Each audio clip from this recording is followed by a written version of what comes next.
Bapak, Ibu, saudara-saudariku yang terkasih dalam Tuhan kita Yesus Kristus, salam jumpa kembali, salam sejahtera untuk kita semua. Berkat Allah yang Maha Kuasa senantiasa menyertai kita. Hari Kamis 20 Agustus 2020 adalah peringatan wajib Santo Bernardus Abbas, Pujangga Gereja. Bernardus lahir pada tahun 1090 dekat Dijon, Prancis. Setelah ditinggal mati oleh ibunya, ia menjalani hidup yang tidak karuan. Tetapi beberapa tahun kemudian, ia membarui hidupnya bersama dengan beberapa orang temannya dan masuk biara pertapaan Citeux yang dipimpin oleh Santo Stefanus Harding. Di bawah bimbingan Santo Stefanus, Bernardus mempelajari kitab suci dan giat menulis buku. Karena kesalehan dan kepandaiannya, ia pun ditugaskan untuk mendirikan sebuah biara pertapaan yang baru bersama dengan 12 orang rekannya di sebuah lembah yang disebut Clairvaux. Di bawah kepemimpinannya, biara ini amat berkembang pesat dan masyhur di seluruh Eropa. Santo Bernardus sendiri dikenal sebagai seorang pewarta, pembawa damai, dan penegak kebenaran iman. Oleh karena itu, pada tahun 1830, ia digelari sebagai pujangga gereja, bahkan Bapa Gereja terakhir.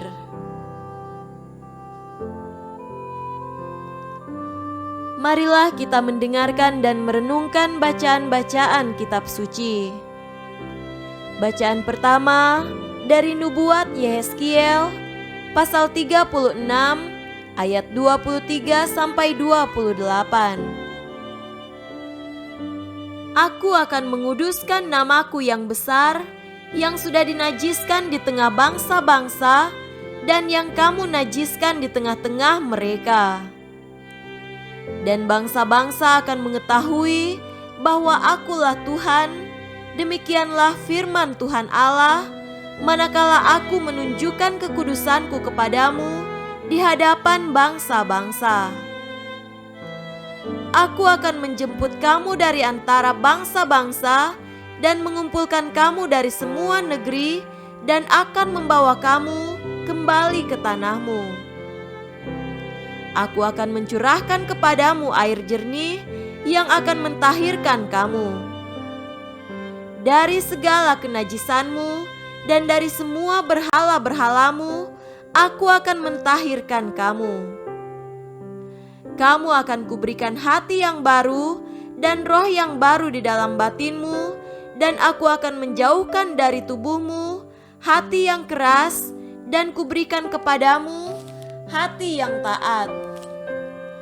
Rohku akan kuberikan diam di dalam batinmu, dan aku akan membuat kamu hidup menurut segala ketetapanku dan tetap berpegang pada peraturan-peraturanku dan melakukannya. Dan kamu akan diam di dalam negeri yang telah kuberikan kepada nenek moyangmu, dan kamu akan menjadi umatku, dan aku akan menjadi Allahmu.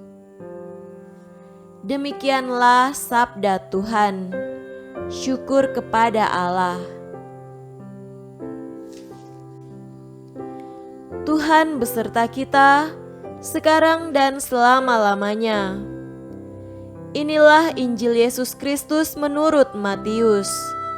Dimuliakanlah Tuhan.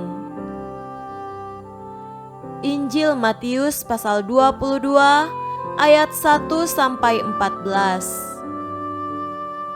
Lalu Yesus berbicara pula dalam perumpamaan kepada mereka.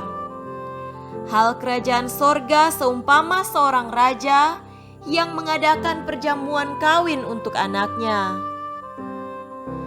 Ia menyuruh hamba-hambanya memanggil orang-orang yang telah diundang ke perjamuan kawin itu, tetapi orang-orang itu tidak mau datang. Ia menyuruh pula hamba-hamba lain pesannya, Katakanlah kepada orang-orang yang diundang itu, sesungguhnya hidangan telah kusediakan, lembu-lembu jantan dan ternak piaraanku telah disembelih. Semuanya telah tersedia, datanglah ke perjamuan kawin ini. Tetapi orang-orang yang diundang itu tidak mengindahkannya. Ada yang pergi ke ladangnya, ada yang pergi mengurus usahanya, dan yang lain menangkap hamba-hambanya itu, menyiksanya dan membunuhnya. Maka murkalah raja itu, lalu menyuruh pasukannya ke sana untuk membinasakan pembunuh-pembunuh itu dan membakar kota mereka. Sesudah itu, ia berkata kepada hamba-hambanya, perjamuan kawin telah tersedia, tetapi orang-orang yang diundang tadi tidak layak untuk itu. Sebab itu, pergilah ke persimpangan-persimpangan jalan dan undanglah setiap orang yang kamu jumpai di sana ke perjamuan kawin itu. Maka pergilah hamba-hamba itu, dan mereka mengumpulkan semua orang yang dijumpainya di jalan-jalan, orang-orang jahat dan orang-orang baik, sehingga penuhlah ruangan perjamuan kawin itu dengan tamu. Ketika raja itu masuk untuk bertemu dengan tamu-tamu itu, ia melihat seorang yang tidak berpakaian pesta. Ia berkata kepadanya, "Hai saudara, bagaimana engkau masuk kemari dengan tidak mengenakan pakaian pesta?" Tetapi orang itu diam saja. Lalu kata raja itu kepada hamba-hambanya, "Ikatlah kaki dan tangannya, dan campakkanlah orang itu ke dalam kegelapan yang paling gelap, di sanalah akan terdapat ratap dan kertak gigi. Sebab banyak yang dipanggil, tetapi sedikit yang dipilih." Demikianlah Injil Tuhan. Terpujilah Kristus. Saudara-saudariku yang terkasih dalam Tuhan kita Yesus Kristus, tema renungan kita pada hari ini adalah undangan. Anda tentu pernah menerima yang namanya undangan. Undangan artinya Anda dipanggil untuk datang pada seseorang.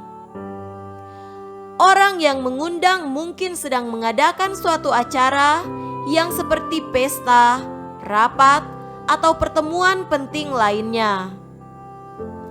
Anda diundang karena Anda dianggap penting dan menjadi bagian yang dekat dengan yang mengundang.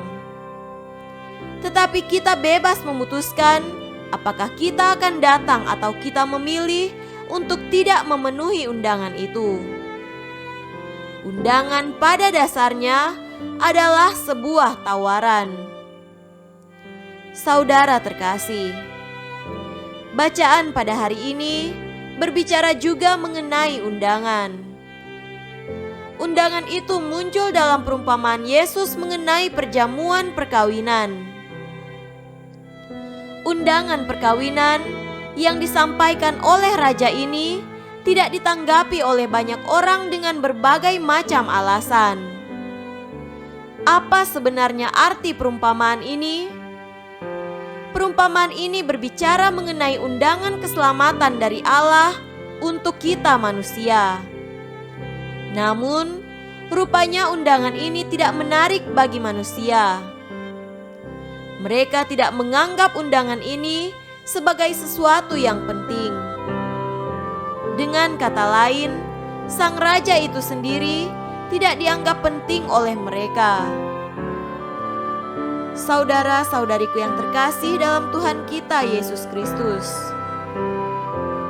jika undangan yang ditawarkan Tuhan kepada kita untuk keselamatan kita, tentu saja akan ada sukacita di dalamnya, asalkan manusia dengan sadar mau menerimanya dan mengikuti kehendaknya. Undangan Tuhan untuk kita berarti kita dipanggil untuk menjadi bagian yang dekat dengan Tuhan. Kita diajak untuk terlibat dalam karya keselamatan Tuhan di dunia ini lewat tindakan-tindakan atau perbuatan-perbuatan kita dalam melayani Allah dan sesama. Semoga demikian. Amin.